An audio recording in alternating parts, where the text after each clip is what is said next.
بسم الله الرحمن الرحيم. الحمد لله رب العالمين، والصلاة والسلام على أشرف الأنبياء والمرسلين نبينا محمد وعلى آله وصحبه أجمعين ومن تبعهم بإحسان إلى يوم الدين.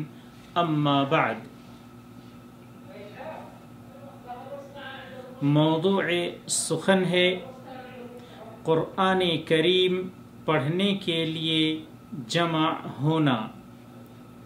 عن ابی ہریرہ رضی اللہ عنہ قال قال رسول اللہ صلی اللہ علیہ وسلم وما اجتمع قوم في بيت من بيوت الله يتلون كتاب الله ويتدارسونه بينهم إلا نزلت عليهم السكينة وغشيتهم الرحمة وحفتهم الملائكة وذكرهم الله في من عنده. رواه مسلم.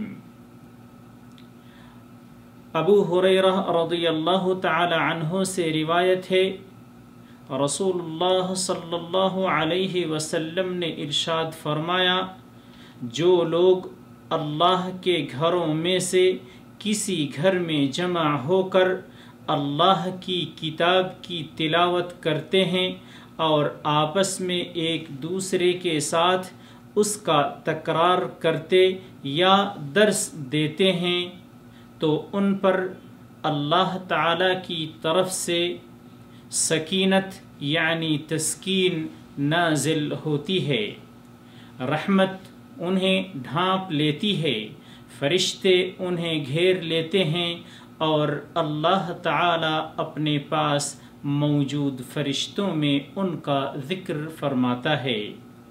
مسلم.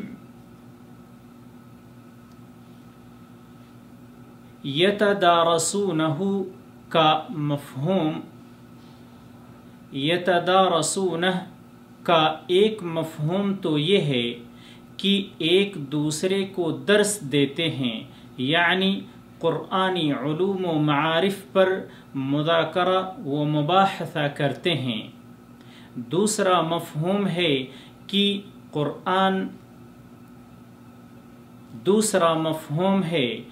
قرآن مجید کا باہم دور کرتے ہیں، یعنی ایک دوسرے کو قرآن کریم سناتے ہیں.